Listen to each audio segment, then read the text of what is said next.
भाभी, हमारे कॉलेज की तरफ से गोवा के लिए एक ट्रिप ऑर्गेनाइज की गई है, जिसके लिए वो हमसे 5,000 रुपए ले रहे हैं। मेरी सभी सहेलियां जा रही हैं। मेरा भी बहुत मन है, प्लीज मुझे जाने दो। हे राम, 5,000 रुपए! इतने में तो मैं महीने भर का राशन भरवा लूं। कोई जरूरत नहीं है कहीं जाने की। चुपचाप से घर पर रहो और घर के कामकाज में मेरी मदद करो। ये लो, जल्दी से इन कपड़ों को प्रेस कर दो। लेकिन भाभी, अभी तो मुझे कॉलेज के लिए देर हो रही है। मैं शाम को आकर सारे कपड़े प्रेस कर दूंगी। अरे, पढ़ लिख के कौन सी तू कलेक्टर बन जाएगी? शादी के बाद चूल्हा चौका ही तो संभालना है। चल, अब जल्दी से सारे कपड़े प्रेस कर दे। इसके बाद बेचारी शिवानी उस दिन कॉलेज न जाकर सभी कपड़ों को प्रेस करने लग जाती है। शिवानी जब 8 साल की थी, तभी उसके माता पिता का देहांत हो गया था। वो अपने भैया भाभी के साथ रहती थी। उसके भैया भाभी उसके साथ अच्छा बर्ताव नहीं करते थे। अगले दिन सुबह जब शिवानी कॉलेज जाती है तो वहाँ उसका बेस्ट फ्रेंड आकाश उससे पूछता है, अरे शिवानी, कल तुम कॉलेज क्यों नहीं आई? पता है मैं कितनी देर तक तुम्हारी राह देखता रहा। बस यूं ही आकाश, एक्चुअली वो घर में काम ज्यादा था। काम ज्यादा था या फिर तुम्हारी भाभी नहीं चाहती थी कि तुम कॉलेज जाओ? हाँ आकाश, दरअसल मेरी भाभी ने मुझे आने नहीं दिया। वो नहीं चाहती कि मैं कॉलेज जाऊं और पढ़ाई करूं। अगर मैं घर पर पढ़ना भी चाहूं तो वो कोई ना कोई बहाना बनाकर मुझे काम में लगा देती है। तो तुम उनकी शिकायत अपने भैया से क्यों नहीं करती? भैया से कहकर कोई फायदा नहीं है। वो भी भाभी की तरह हर समय मुझसे लड़ते रहते हैं। अपनी शादी से पहले तो वो मुझे बहुत प्यार करते थे, लेकिन जब से भाभी उनकी जिंदगी में आई है, तब से वो बिल्कुल ही बदल गए। शिवानी का उदास चेहरा देखकर आकाश दुखी हो जाता है, क्योंकि वो शिवानी को दिल ही दिल में बहुत चाहता था। लेकिन शिवानी इस बारे में कुछ नहीं जानती। फिर तभी कॉलेज की बेल बजती है और आकाश हंसते हुए शिवानी से कहता है, अरे जल्दी चलो, त्रिपाठी सर का लेक्चर शुरू होने वाला है। अगर देर हो गई ना तो उनका बर्ताव हमारे लिए खराब हो जाएगा। इसके बाद शिवानी और आकाश जोर जोर से हंसने लगते हैं और लेक्चर अटेंड करने के लिए क्लास में चले जाते हैं। ऐसे ही कुछ दिन बीत जाते हैं। फिर एक दिन आकाश शिवानी को अपनी कार में उसके घर छोड़ने चला जाता है, लेकिन गाड़ी से उतरते हुए नैना उसे देख लेती है और शिवानी के घर पहुंचते ही कहने लगती है, ये कोई वक्त है घर आने का? तुम्हारे अंदर कुछ शर्म बची है या नहीं? भाभी, आप इतना नाराज क्यों हो रही हो? 1 घंटा ही तो लेट हो। आप तो ऐसे चिल्ला रही हैं जैसे 2 दिन से कहीं गायब हो। मुझसे जुबान लड़ाती हो? अगर आज तुमसे 1 घंटे का हिसाब नहीं लिया ना, तो कल से 2-2 दिन भी गायब रहने लगोगी। अब जो मैं पूछ रही हूँ उसका सीधा सीधा जवाब दो। भाभी, कल से मेरे एग्जाम शुरू होने वाले हैं, तो लाइब्रेरी में बैठकर पढ़ाई कर रही थी। घर पर तो आप मुझे पढ़ने नहीं देती, किसी न किसी काम में लगाए रखती हैं। अच्छा बेटा, जुबान तो कैंची की तरह चलती है तुम्हारी। आखिर कौन था वो लड़का जो तुम्हें यहाँ छोड़ने आया था?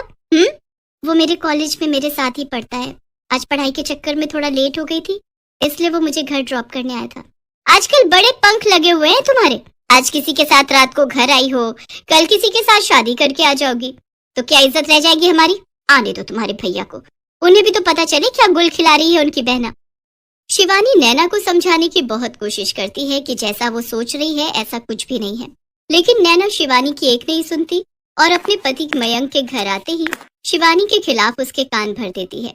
अगली सुबह शिवानी जैसे ही तैयार होकर कॉलेज के लिए निकलने लगती है, तभी मयंक उसे रोकते हुए कहता है, शिवानी, आज से तुम कॉलेज नहीं जाओगी। लेकिन क्यों भैया, आज तो मेरा एग्जाम है। अरे बहुत कर ली तुमने पढ़ाई, अब घर पर रहकर घर के कामकाज सीखो।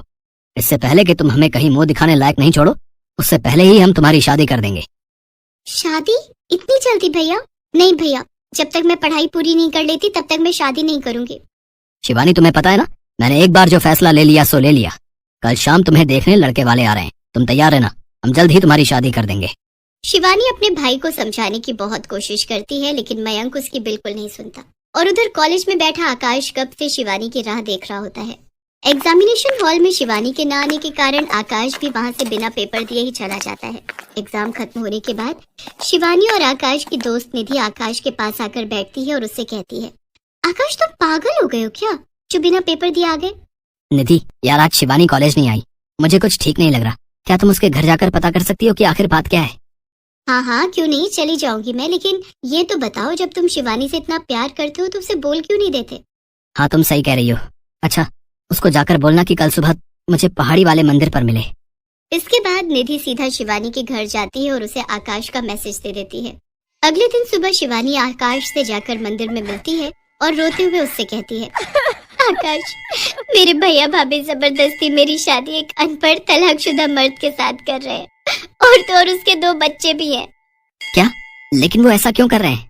क्योंकि उसके पास बहुत पैसे हैं और उन्हें लगता है कि अगर मेरी शादी अमीर घर में हो जाएगी तो उन्हें भी किसी चीज की कमी नहीं होगी। निधि ने मुझे सब बता दिया है और अब इस दलदल से निकलने का सिर्फ एक ही रास्ता है कि तुम अपने भैया भाभी का घर छोड़ दो।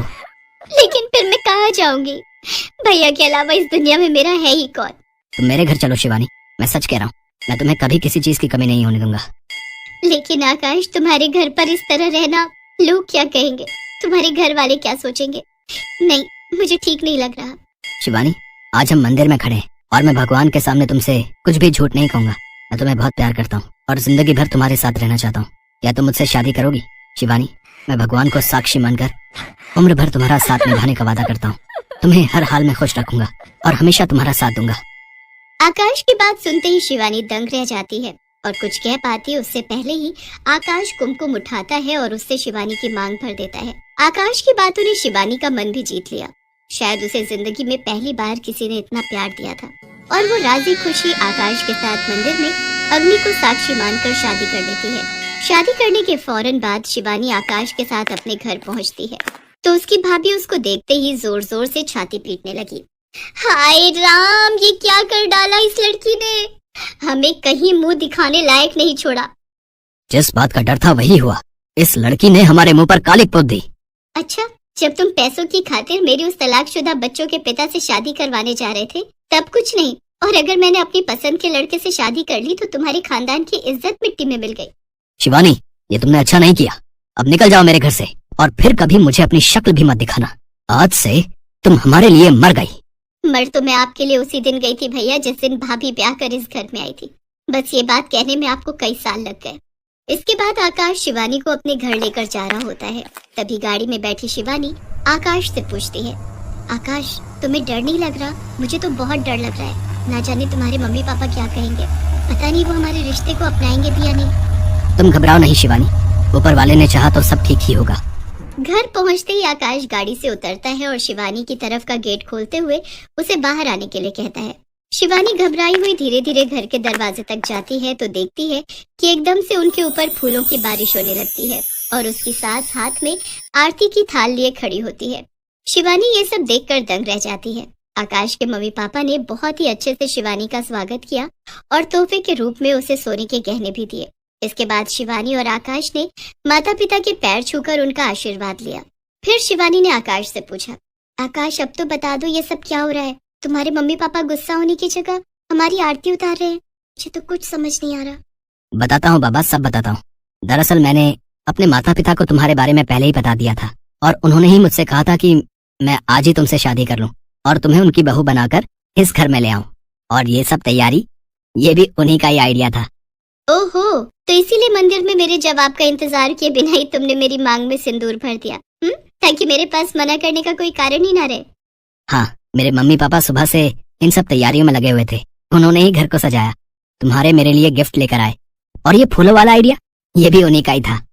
सच में आकाश, तुम्हारे मम्मी पापा बहुत अच्छे हैं। तुम्हारे नहीं बल्कि हमारे। आज से वो तुम्हारे भी तो मम्मी पापा हैं। हाँ हाँ, हमारे मम्मी पापा बहुत अच्छे हैं। इसके बाद दोनों ने अपनी ग्रेजुएशन पूरी की और फिर दोनों की ही MNC कंपनी में नौकरी लग गई।